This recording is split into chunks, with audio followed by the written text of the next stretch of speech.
아메리카 대륙의 마야인들에게 담배는 자신들이 모시는 신과 소통할 수 있는 유일한 매개체였습니다.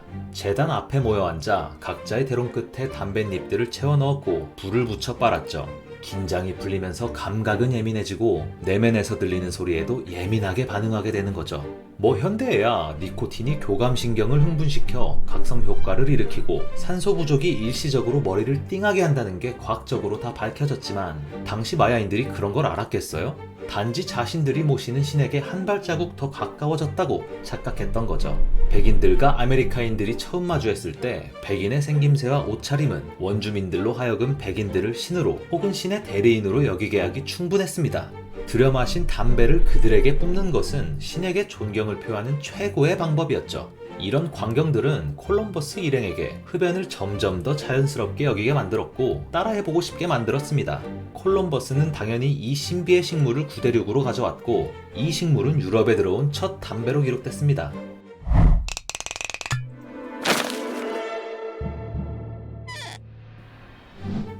유럽에 처음으로 소개된 이후 본격적인 담배의 유행은 반세기가 지나서야 시작됐습니다. 대항해 시대에 힘입어 탐험가들이 하나둘 담배를 가지고 귀국했고 이 담배가 거꾸로 구세계를 정복하기 시작했어요. 참 아이러니하죠? 담배 한 대 태울 때 풀리는 긴장과 각성 효과는 담배를 만병통치약으로 포장하기에 충분했고 이 효과를 내세워 전 유럽으로 퍼져나가기 시작했습니다. 영국에서는 엘리자베스 여왕과 고위 신하들 사이에서 유행을 하며 낙수효과처럼 대중들에게 번져갔고 에스파냐에서는 의사들 사이에서 유행하기 시작하며 담배가 만병통치약이라는 주장이 신빙성을 얻었습니다. 프랑스에서 포르투갈로 파견된 외교관 장 니코는 두통으로 고통받던 프랑스 왕비에게 담배를 선물하기도 했죠. 이후에 니코의 약초라는 말은 우리가 익히 알고 있는 니코틴의 어원이 됩니다.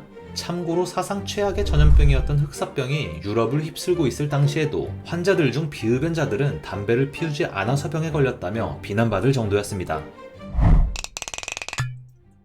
찬양론자가 있다면 비판론자도 있기 마련이죠. 누가 담배를 가장 반대했을까요? 바로 성직자들이었습니다. 흡연을 세속적인 행위라고 생각했기 때문이었죠. 점점 규제가 심해져서 성 베드로 성당에서 담배를 피우는 사람을 모조리 파문시키는 일까지 있었습니다. 담배를 신이 주신 선물이라 여겼던 마야인들이 이 이야기를 들었다면 무슨 말을 했을지 궁금하네요. 또 러시아에서는 흡연 초범은 피투성이가 될 때까지 매질했고 재범은 코를 잘랐고 또 걸리면 머리를 베어버렸습니다.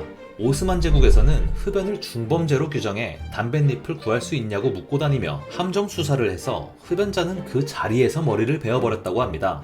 비교적 최근인 19세기까지만 해도 오스만 투르크인들은 흡연자의 코를 그냥 잘라버렸다고 해요. 참고로 구 오스만, 현 터키는 항상 OECD 흡연율 최상위권 국가입니다.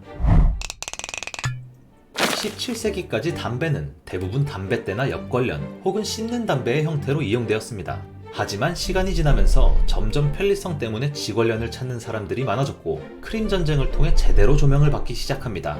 영국군 병사들이 이 전쟁을 통해 터키인과 러시아인들에게 담배를 배워온 이후였죠.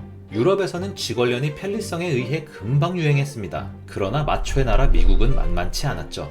남자답지 못하다는 이유로 터부시당했습니다. 하지만 1861년 남북전쟁이 발발했고 생과 사를 오가는 전쟁터에선 남자다움 따위는 문제가 되지 않았습니다. 담배는 작고 가벼울수록 좋았고 피울 수 있는 시간적 여유도 없었기 때문이었죠. 니코틴 함량도 훨씬 높았기 때문에 각성 효과도 좋았습니다. 하지만 남북전쟁 이후 지관련에 대한 관심은 차갑게 식었습니다.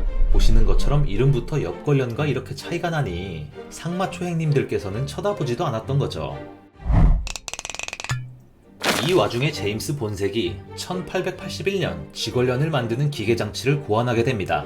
원래 작업 속도보다 13배나 빨랐고 여기서 한 번 더 제임스 듀크에 의해 개량이 되어 10시간 만에 12만 개의 지관련을 만드는 괴물 같은 기계가 탄생하게 되었습니다. 1885년에 900만 개 생산이 가능했던 지관련은 2년 뒤에 6천만 개 생산이 가능해졌고 담배 회사들이 제품명을 남성적으로 바꾸어 팔게 되면서 상남자 행님들의 눈길을 끌게 됩니다. 대량 생산이 가능해졌고 과세 비율 또한 크게 낮아져 획기적으로 낮은 가격에 판매가 되기 시작합니다. 여기에 1873년, 84년, 93년 충격적인 공황이 이어지며 싸고 편리한 지관련의 인기가 폭발적으로 높아지게 됩니다. 자, 담배는 백해무익이라는 말이 있죠. 17세기에는 담배가 유해한지도 몰랐을 뿐더러 담배가 안 좋다는 걸 입증할 방법이 전혀 없었습니다.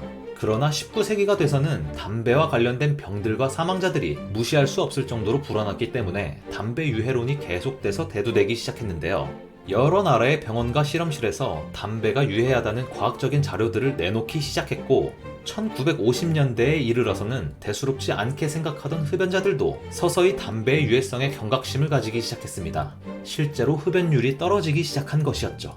위기감을 느낀 담배 제조업체들은 필터라는 개념을 처음으로 담배에 도입시켰습니다. 건강을 위해서기도 했지만 마케팅으로서의 역할이 더 컸었죠. 1955년에는 20% 정도밖에 안 됐지만 1996년에는 거의 100%의 직원련이 필터 담배로 제조되었습니다. 제2차 세계대전 중 메가더 장군과 그의 병사들에게는 아주 큰 문제가 있었습니다. 주둔하고 있던 태평양 지역이 너무 습했다는 것이었는데요. 사실상 말린 잎덩어리였던 담배가 습기를 머금으면서 불도 안 붙고 맛도 변해버린 것이었습니다. 병사들의 불평이 쏟아져 나왔고 궁여지책으로 미국 본토에서는 땅콩캔에 담배를 담아 보냈다고 합니다.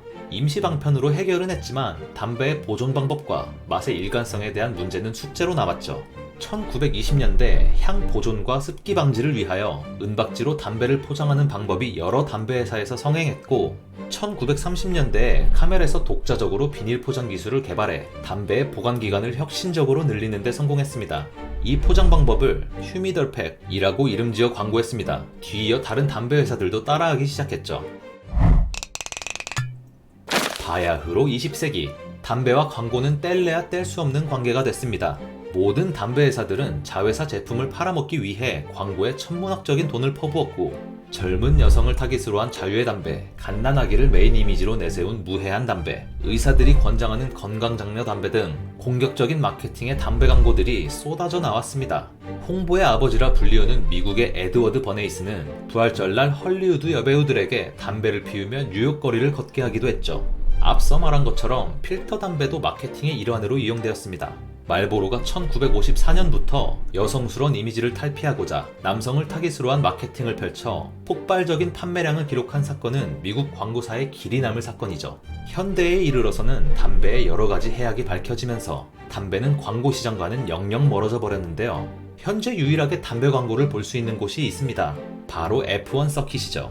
대놓고 광고하던 담배 광고를 2002년 EU에서 법적으로 금지시켰는데 최근 들어서도 캠페인을 통해 모호한 로고를 통해 규제를 피하면서 재등장해 논란이 된 적이 있습니다.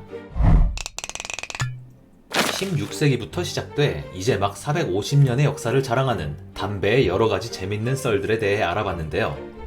제가 20살 때만 해도 술집, PC방에서는 앉은 자리에서 바로 흡연이 가능했었는데 그땐 그게 이상한 행동인지 전혀 몰랐어요. 지금은 장소 불문 어디서든 실내에서 담배를 핀다면 미친 사람 취급받기 딱 좋겠죠? 또 요즘은 여러가지 제약과 건강 문제 때문에 전자담배를 피우는 사람들도 자주 볼 수 있고요. 10년 사이에 문화적으로도 기술적으로도 엄청 많은 변화가 있었죠. 앞으로 10년 뒤에는 담배가 어떤 모습을 하고 있을지 궁금해지네요. 흡연자, 비흡연자 모두에게 좋은 방향으로 발전했으면 좋겠습니다. 이상 지식해적단의 방디였습니다. 우리 다음 시간에 또 봐요.